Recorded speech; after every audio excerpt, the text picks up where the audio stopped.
Hello guys, आज के video में हम देखने वाले हैं साइट इनिशिएशन विजिट क्या होता है।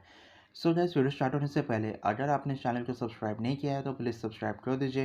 एंड गाइस, जैसे कि आपको पता है, हमने सीरीज स्टार्ट की थी ऑन मॉनिटरिंग विजिट, जिसमें 4 टाइप के मॉनिटरिंग विजिट होते हैं। That is site selection visit, site initiation visit, entry monitoring visit and site close out visit. And in चारों में से हमने साइट सिलेक्शन विजिट के ऊपर वीडियो बना चुका है। अगर आपने उस वीडियो को नहीं देखा तो उसके लिंक डिस्क्रिप्शन में डाल दिए। आज की वीडियो में देखेंगे साइट इनिशिएशन विजिट को। बेसिकली साइट इनिशिएशन विजिट होता क्या है। एसआईवी के थ्रू ये इंश्योर किया जाता है कि जो भी investigator as well as site staff है, उन्हें क्लिनिकल ट्रायल से रिलेटेड जो भी रोल एंड रिस्पॉन्सिबिलिटी है उसके बारे में अच्छे से पता हो, प्लस क्लिनिकल ट्रायल को कैसे कैरी आउट करना है। फॉर एग्जांपल, जो भी स्टडी डॉक्यूमेंट होंगे उसमें किस तरह से क्लिनिकल डेटा को रिकॉर्ड करना है, प्लस जो भी इन्वेस्टिगेशन प्रोडक्ट होगा उसे किस तरह से हैंडल या स्टोर करना है, इसके बारे में डिटेल में उन्हें समझाया जाता है। दैट जब क्लिनिकल ट्रायल कंडक्ट हो रहा हो तब कम से कम प्रॉब्लम अराइज हो। साइट इनिशिएशन विजिट का मेन पर्पस क्या होता है। सिंपल, कोई भी क्लिनिकल साइट किसी भी मेन पार्टिसिपेंट को क्लिनिकल ट्रायल में एनरोल नहीं कर सकता जब तक उस साइट का साइट इनिशिएशन विजिट हुआ ना हो। एंड गैस, आपको पता ही है, बिना ह्यूमन पार्टिसिपेंट के कोई भी क्लिनिकल ट्रायल कंडक्ट हो ही नहीं सकते। तो इसलिए जो भी मॉनिटर्स या क्लिनिकल रिसर्च एसोसिएट होते हैं वो साइट पर जाते हैं एंड देखते हैं कि जो भी बेसिक रिक्वायरमेंट्स है फॉर एनरोलिंग ह्यूमन सब्जेक्ट वो साइट ने फुलफ़िल किया है या नहीं। जो भी क्राइटेरिया फुलफ़िल नहीं है उसको कंप्लीट करने के लिए सीआरए या मॉनिटर क्लिनिकल साइट को हेल्प करता है, दैट वो ईजिली ह्यूमन पार्टिसिपेंट को एनरोल कर सके। चलिए आगे बढ़ते हैं एंड देखते हैं कौन कौन सी एक्टिविटी साइट इनिशिएशन विजिट में परफॉर्म होती है। इन SIV monitors and clinical site staff के बीच में मीटिंग होती है एंड फॉलोइंग टॉपिक को डिस्कस किया जाएगा। दैट इज़ इन्वेस्टिगेटर की क्या रिस्पॉन्सिबिलिटी होगी, देन इन्फॉर्म कंसेंट प्रोसेस के बारे में डिटेल में समझाया जाएगा साइट स्टाफ को, एंड उन पे किस किस का सिग्नेचर रिक्वायर्ड है इसके बारे में उन्हें इन्फॉर्म किया जाएगा। Then protocol specific training site staff को प्रोवाइड किया जाएगा।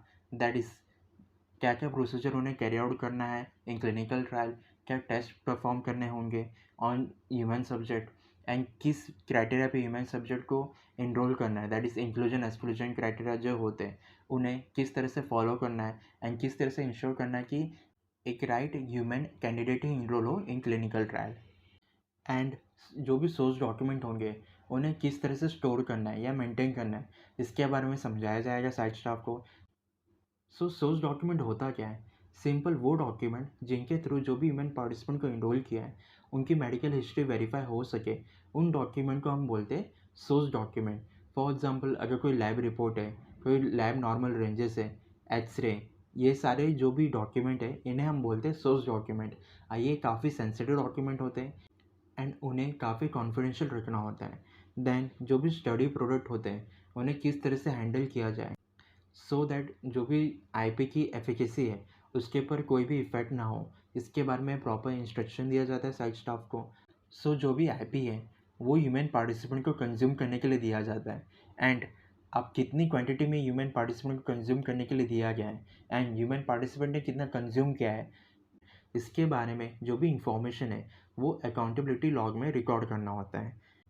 And then safety reporting process के बारे में डिटेलिंग दिया जाता है to the site staff, that अगर कोई साइड इफ़ेक्ट आता है या एडवर्स इवेंट होता है ऑन क्लिनिकल साइट उसे किस मेथड के थ्रू रिपोर्ट किया जाए इसके बारे में डिटेल में उन्हें समझाया जाता है।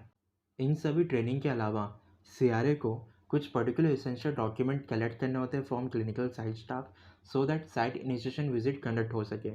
सिंपल, उन्हें कौन कौन से डॉक्यूमेंट कलेक्ट करना होता है। That is delegation log and site training log. जैसे डेलीगेशन लॉग क्या होता है, इस डॉक्यूमेंट में role and responsibility of all the site staff mention किया जाता है। And then site training log में जिस साइट पर्सनल को भी ट्रेनिंग दिया गया है उसका साइन एंड सिग्नेचर लिया जाता है, दैट ये वेरीफाई हो सके कि उस साइट पर्सन को ये ट्रेनिंग दिया गया था। एंड देन जो भी protocol and IB signature page है उसे पीआई से ऑब्टेन किया जाता है। दैट इज़ एक क्लिनिकल ट्रायल का गोल्डन रूल है। सिंपल, अगर कोई भी एक्टिविटी को डॉक्यूमेंट नहीं किया गया है तो उसका सिंपल यही मीनिंग होता है वो एक्टिविटी साइट पे कभी परफॉर्म हुई ही नहीं है। इसलिए protocol and IB signature page पे प्रिंसिपल इन्वेस्टिगेटर का सिग्नेचर लिया जाता है एंड इसके थ्रू पीआई ये कंफर्म करता है कि जो भी वो एक्टिविटी परफॉर्म करेगा वो प्रोटोकॉल से कंप्लायंट होगा। देन जो भी R B approval and communication related document है उसे कलेक्ट किया जाता है।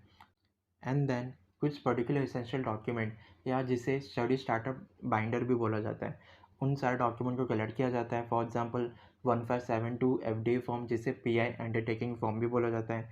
Then financial disclosure document, medical licence, GCP, other training certificate, lab related document like lab certificate, lab normal ranges, ये सारे डॉक्यूमेंट को क्लिनिकल साइट से ऑब्टेन किया जाते हैं। एंड ये सारे डॉक्यूमेंट के कलेक्ट होने के बाद ही किसी भी साइट को ग्रीन सिग्नल दिया जाता है फॉर साइट इनिशिएशन विजिट। तो इससे आप समझ सकते हो इस डॉक्यूमेंट के इंपॉर्टेंस को।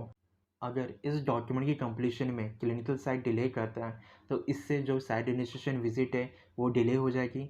देन उसका इम्पैक्ट किस पे होगा, that is cement participant enrolment पे होगा।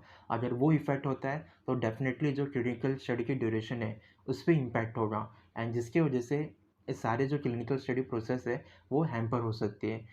सो जो भी एक्टिविटी प्लान की गई है उसे उसी टाइम पे कंप्लीट करना बहुत ही इंपॉर्टेंट होता है इन क्लिनिकल ट्रायल। सो ये था list of document which are collected during SIV. तो चलिए आगे बढ़ते हैं।